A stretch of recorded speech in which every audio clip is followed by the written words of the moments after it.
ونستغفره ونعوذ بالله من شرور أنفسنا ومن سيئات أعمالنا من يهد الله فلا مضل له ومن يضلل الله فلا هادي له أشهد أن لا إله إلا الله وحده لا شريك له وأشهد أن محمدا عبده ورسوله أما بعد. Jadi jemaah subuh yang dimuliakan Allah Subhanahu wa taala. Kembalilah kita bersyukur kepada Allah Subhanahu wa taala, karena dialah Allah Subhanahu wa taala yang telah membangunkan kita dari mati kecil. Dikatakan bahwa tidur ini adalah saudara daripada kematian. Kemudian kita bersyukur kepada Allah Subhanahu wa taala karena Allah Subhanahu wa taala berikan kita hidayah, berikan kita taufik sehingga kita dapat melangkahkan kaki kita ke rumahnya Allah Subhanahu wa taala untuk melaksanakan salah satu kewajiban kita selaku hamba, yaitu salat subuh secara berjamaah. Salat adalah perintah Allah Subhanahu wa taala dan berjamaah adalah sunnah baginda Nabi sallallahu alaihi wasallam. Datangnya kita di sini bukan karena kekuatan kita, bukan karena kemampuan kita, tapi diperjalankan oleh Allah Subhanahu wa taala, diberi hidayah oleh Allah Subhanahu wa taala. Kita tidak mungkin datang di tempat ini kecuali atas izin Allah Subhanahu wa taala. Masih banyak saudara-saudara kita yang hari ini tidur kuat, sehat, tapi tidak diberi hidayah oleh Allah Subhanahu wa taala. Hadirin yang dimuliakan Allah Subhanahu wa taala, dalam hadis dikatakan bahwa barang siapa yang sholat isya secara berjamaah, maka seakan-akan dia sholat separuh malam. Dan barang siapa yang sholat subuh secara berjamaah, maka seakan-akan dia sholat semalam suntuk. Dalam hadis juga dikatakan bahwa sholat sunat sebelum sholat fardu subuh ini lebih baik daripada mendapatkan dunia beserta seluruh isinya. Sholat sunatnya saja lebih-lebih sholat fardunya. Kemudian dalam hadis dikatakan bahwa barang siapa yang setelah sholat subuh, sholat fardu subuh, kemudian duduk sejenak mengingat Allah Subhanahu wa taala, berzikir kepada Allah Subhanahu wa taala, duduk dalam suatu majelis, kemudian menunggu hingga terbit matahari, kemudian sholat sunat 2 rakaat, maka dia akan mendapatkan pahala seperti pahala haji dan umrah. Kemudian duduknya kita di sini adalah majelis yang besar, majelis yang dibangga-banggakan oleh Allah Subhanahu wa taala. Walaupun kita tidak seberapa, tapi yang mana majelis ini adalah membicarakan kebesaran Allah Subhanahu wa taala. Dikatakan bahwa orang yang duduk dalam suatu majelis yang mana membicarakan kebesaran Allah Subhanahu wa taala, maka akan diturunkan sakinah kepadanya, dicucuri rahmat. Kemudian nama-nama daripada peserta majelis ini dibangga-banggakan oleh Allah Subhanahu wa taala di depan majelis para malaikat. Hadirin yang dimuliakan Allah Subhanahu wa taala, dan tak lupa juga kita senantiasa berselawat kepada baginda Nabi sallallahu alaihi wasallam, karena asbab daripada pengorbanan beliau, asbab daripada pikir dan kerisauan beliau, sehingga agama wujud di kampung kita, wujud di negara kita, di keluarga kita, bahkan dalam diri kita. Agama ini bukan datang dibawa oleh angin, dibawa oleh air, tapi agama ini ada dalam diri kita, asbab daripada pengorbanan baginda Nabi sallallahu alaihi wasallam dengan para keluarga, sahabat-sahabatnya. Dia korbankan, dia rela korbankan hartanya, dirinya untuk bagaimana agama wujud dalam diri kita. Hadirin yang dimuliakan Allah Subhanahu wa taala, dalam perkara kehidupan kita tidak ada perkara yang lebih penting selain perkara iman. Selain perkara iman, karena seseorang yang meninggal tidak ada iman, maka dia akan mengalami kesusahan. Seorang yang tidak makan, tidak minum, pasti akan meninggal juga. Tapi apabila ada iman dalam dirinya, maka dia akan bahagia, dia akan bersenang di kehidupan yang sesungguhnya, yaitu kehidupan akhirat. Tapi seseorang yang meninggal tidak ada agama, tidak ada iman, maka dia akan mengalami penderitaan, dia akan mengalami kesusahan. Hadirin yang dimuliakan Allah Subhanahu wa taala, tanda cintanya Allah Subhanahu wa taala dalam diri manusia ini adalah Allah Subhanahu wa taala utus 124.000 nabi dan rasul, bukan untuk perkara keduniaan, bukan untuk perkara-perkara kebendaan sebagaimana para nabi ini diberi mukjizat. Ada yang pandai buat kapal itu Nabi Nuh alaihissalam, ada yang bisa menghidupkan orang mati. Tapi bukan perkara keduniaan, tapi bagaimana seluruh manusia ini mengenal daripada Allah Subhanahu wa taala. Qulu la ilaha illallah tuflihun. Ucapkanlah la ilaha illallah, maka kalian akan selamat, kalian akan berjaya, kalian akan sukses. Ini adalah pentingnya hakikat iman. Dan asas iman ini adalah la ilaha illallah. Dikatakan bahwa man qala la ilaha illallah fi akhir kalami dakhala jannah. Barang siapa yang mampu mengucapkan la ilaha illallah ketika sakaratul maut, maka dijamin masuk surga. Tapi untuk mengucapkan la ilaha illallah ini tidak mudah. Tidak semudah dengan membalikan telapak tangan. Makanya Nabi sallallahu alaihi wasallam mengajarkan kepada sahabatnya, jadidu imanakum, qila wa kaifa nujadidu imanana ya Rasulullah, aksiru min qouli la ilaha illallah. Perbaharulah iman kalian. Para sahabat, ya Rasulullah, bagaimana cara memperbaharui iman kami? Rasulullah sallallahu alaihi wasallam bersabda, perbanyaklah ucapkan la ilaha illallah, perbanyaklah zikirkan la ilaha illallah. Hari ini dunia masih tegak asbab daripada masih adanya orang yang beriman. Apabila sudah tidak ada lagi orang yang mengucapkan la ilaha illallah, tidak ada lagi orang yang beriman di permukaan bumi ini, tidak ada lagi orang yang mengucapkan Allah, maka Allah Subhanahu wa taala akan hancurkan daripada dunia ini. Ini adalah keutamaan daripada iman, keutamaan hakikat daripada la ilaha illallah. Dan la ilaha illallah ini apabila ditimbang, kalimat la ilaha illallah ini diletakkan dalam satu sisi timbangan. Apabila 7 lapis langit, 7 lapis bumi ini diletakkan dalam satu sisi timbangan, dan kalimat la ilaha illallah diletakkan di sisi timbangan yang lain, niscaya kalimat la ilaha illallah ini jauh lebih berat timbangan. Hadirin yang dimuliakan Allah Subhanahu wa taala. Dialah Allah Subhanahu wa taala yang menciptakan suasana dan keadaan. Hari ini kita senang, itu berkat daripada kasih sayangnya Allah Subhanahu wa taala. Kita sakit, itu datangnya daripada Allah Subhanahu wa taala. Dialah Allah Subhanahu wa taala yang memberi manfaat, yang memberi mudarat adalah Allah Subhanahu wa taala. Dialah Allah Subhanahu wa taala yang mampu mengubah sifat suatu benda. Misalnya api ini sifatnya untuk membakar, tapi ketika Nabi Ibrahim alaihissalam dimasukkan dalam kobaran api selama 40 hari, maka dia tidak mengalami namanya kepanasan. Bahkan di dalam kobaran api dia mengalami namanya kedinginan. Siapa yang mampu mengubah sifat api ini adalah Allah Subhanahu wa taala. Begitu juga dengan pisau. Pisau ini sifatnya untuk memotong. Namun ketika Nabi Ismail alaihissalam hendak dipotong lehernya, maka dengan kuasanya Allah Subhanahu wa taala pisau tadi berubah. Dia tidak dapat memotong daripada leher Nabi Ismail alaihissalam. Begitu juga dengan air. Air ini sifatnya menenggelamkan. Namun ketika Nabi Musa alaihissalam dikejar oleh Firaun di Laut Merah, maka dengan kuasanya Allah Subhanahu wa taala laut tadi berubah menjadi daratan. Hadirin yang dimuliakan Allah Subhanahu wa taala. Orang-orang yang mencari kebahagiaan di luar daripada agama, maka dia akan sengsara, dia akan binasa.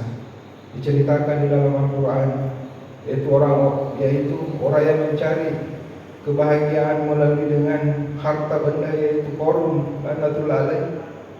Qarun ini seorang yang memiliki kekayaan yang begitu banyak. Namun kebahagiaan bukan datang dengan harta benda, dengan kekayaan. Begitu juga dengan orang yang mencari kebahagiaan melalui kekuasaan, yaitu Firaun. Firaun ini adalah seorang raja yang berkuasa. saking berkuasanya dia melantik dirinya sebagai Tuhan, maka Allah Subhanahu wa taala binasakan. Tapi para sahabat, para nabi alaihissalam, walaupun dalam keadaan miskin, tapi di dalam hatinya ada iman, yakin kepada Allah Subhanahu wa taala, maka dia bahagia. Sayyidina Bilal radhiyallahu anhu seorang hamba sahaya, bahkan dikatakan bahwa dirinya saja dia tidak memiliki, tapi karena ada iman dalam dirinya, ketika diseret di atas padang pasir yang panas, ditindis batu, maka apa dia katakan? Ahad, ahad. Tidak ada yang mana disembah selain Allah Subhanahu wa taala. Maka Allah Subhanahu wa taala muliakan Sayyidina Bilal radhiyallahu anhu. Belum meninggal Sayyidina Bilal ini, suara terompanya sudah terdengar di dalam surga. Ini adalah kemuliaan yang Allah Subhanahu wa taala berikan. Makanya hari ini kita senantiasa bagaimana mencontoh-contoh daripada kehidupan baginda Nabi Shallallahu Alaihi Wasallam dengan para sahabat, yaitu dengan iman yang sempurna, yakin yang sempurna kepada Allah Subhanahu wa taala. Kemudian hendaknya kita senantiasa menghidupkan sunnah dalam kehidupan kita. Dikatakan dalam hadis bahwa barang siapa yang menghidupkan sunnahku, maka sungguh ia cinta kepada aku, dan barang siapa yang cinta kepada aku, maka bersama aku nanti di dalam surga. Ini hadis Nabi Shallallahu Alaihi Wasallam. Barang siapa yang berpegang teguh dengan sunnahku di kala rusaknya umat, maka pahala baginya 100 orang mati syahid. Satu orang mati syahid saja dijamin masuk surga, apalagi dengan 1000 orang mati syahid. Hadirin yang dimuliakan Allah Subhanahu wa taala, ini pentingnya kita menghidupkan sunnah dalam kehidupan kita sehari-hari. Mulai dari bangun tidur sampai dengan tidur kembali, sehingga setiap langkah kita ini bernilai ibadah di sisi Allah Subhanahu wa taala. Bukan hanya sholat kita, sedekah kita, ibadah-ibadah kita yang lain ini bernilai ibadah, tapi setiap langkah kita bernilai ibadah di sisi Allah Subhanahu wa taala. Masuk WC ikut cara Nabi dapat pahala, bernilai ibadah. Makan ikut cara Nabi, maka bernilai ibadah. Jadi setiap langkah kita dalam kehidupan kita ini bernilai ibadah di sisi Allah Subhanahu wa taala. Kemudian setelah iman kita betul sempurna kepada Allah Subhanahu wa taala, hendaknya kita memperbaiki daripada amal kita. Dikatakan bahwa sebaik-baik amal adalah salat. Sebaik-baik amal adalah salat. Karena salat ini adalah amalan yang paling pertama nanti dihisab dalam diri seorang hamba pada hari kiamat adalah salatnya. Apabila salatnya baik, maka seluruh amalnya pun akan baik. Namun apabila salatnya buruk, maka amalnya tidak akan diterima. Karena salat ini adalah kunci daripada segala kebaikan.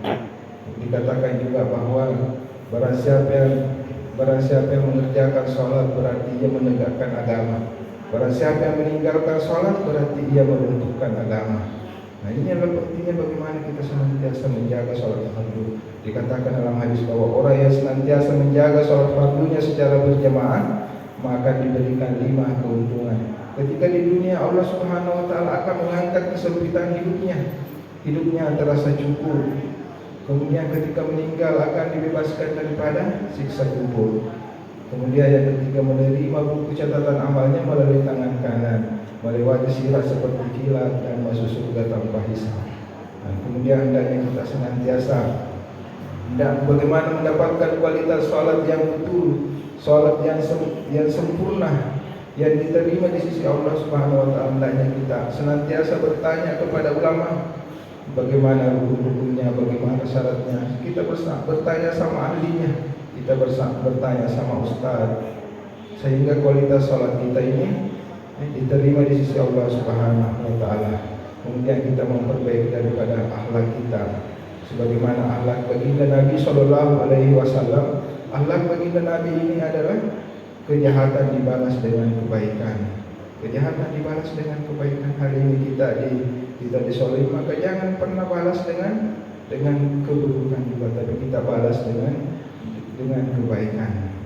Kemudian setiap amal yang kita lakukan ini senantiasa kita ikhlas kita semata-mata mencari keridhaan Allah Subhanahu wa taala. Karena amalan yang sedikit namun dilandasi keikhlasan itu sudah mencukupi. Amalan yang besar namun tidak ada keikhlasan di dalamnya, maka tidak akan diterima. di sisi Allah Subhanahu wa taala. Dan bagaimana mewujudkan ini sifat dalam diri kita, dan tidak ada jalan kecuali kita buat daripada pengorbanan. Sebagaimana para sahabat, dia berkorban harta dan diri sehingga agama wujud dalam diri para sahabat. Iman para sahabat ini sempurna. Nah, iman para sahabat sempurna bukan dalam keadaan datang dalam keadaan tinggal di rumah bersama dengan keluarga, tapi agama iman wujud dalam diri para sahabat ini manakala dia berkorban untuk agama, sehingga agama wujud dalam diri mereka. Bahkan dikatakan bahwa 2/3 dunia dikuasai oleh para sahabat. Asbab daripada iman mereka, asbab daripada pengorbanan mereka.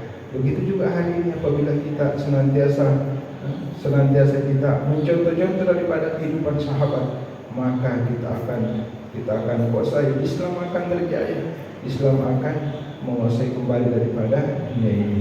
Hadirin yang dimuliakan Allah Subhanahu wa taala, itulah pentingnya bagaimana kita saling mengajak.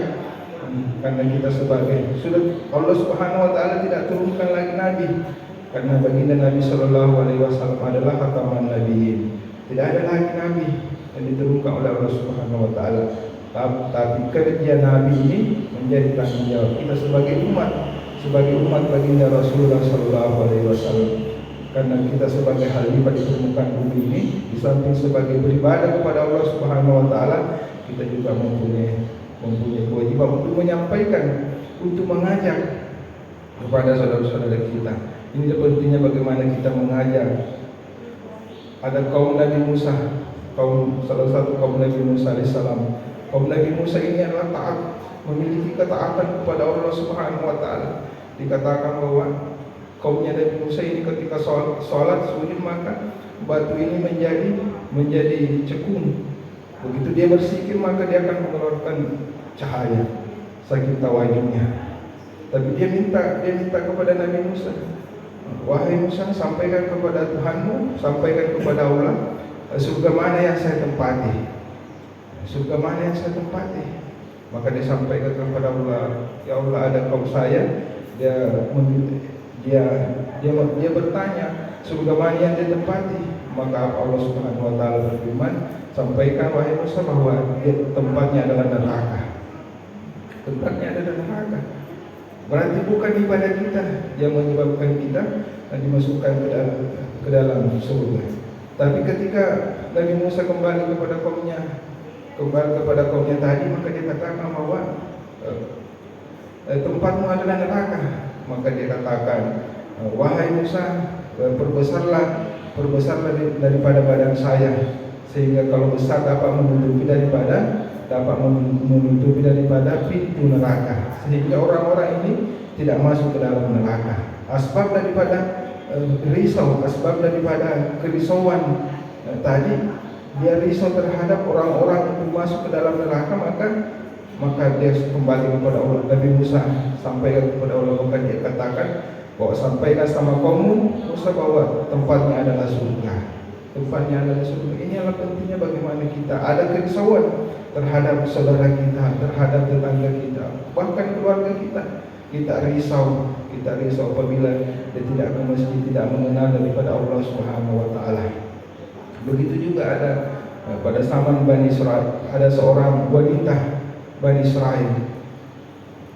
Mohon maaf, ini adalah wanita pekerja malam. Tapi ketika hendak pulang ke tempatnya dari tempat pekerjaannya, maka dia mendapatkan seekor anjing. Dia mendapatkan seekor anjing yang sedang kehausan. Maka dibuka sepatunya, kemudian diambil air dari dalam sumur dengan sepatunya terbuat dari kulit. Maka dia beri minum terhadap anjing itu. Asbab daripada kebaikan terhadap makhluk itu, maka ketika di akhir hayatnya dia mati dalam keadaan husnul khotimah. Nah, inilah pentingnya bagaimana kita berbuat baik saja terhadap binatang. Dikatakan bahwa anjing adalah binatang najis, tapi asbab daripada perbuatan baiknya, maka Allah Subhanahu wa taala mati dalam keadaan husnul khotimah. Begitu juga hari ini apabila kita senantiasa buat daripada kebaikan, mengajak saudara-saudara kita bagaimana memakmurkan daripada masjid kita, masjid kita ini, maka tidak mustahil Allah Subhanahu wa taala akan berikan hidayah kepada kita. Allah akan berikan hidayah pada diri kita, keluarga kita, dan umat seluruh alam. Untuk itu kita semua siap untuk buat daripada dakwah. Mungkin ini yang sempat saya sampaikan, benarnya datanya daripada Allah Subhanahu wa taala, salahnya dalam diri pribadi saat kami masih belajar. Pada Allah kami mohon ampun, kepada Bapak sekalian mohon maaf. Sempurnanya majelis kita tutup dengan doa kepada majelis. Subhanallah wa bihamdihi, subhanallah wa bihamdihi, assalamualaikum warahmatullahi wabarakatuh. Waalaikumsalam warahmatullahi wabarakatuh.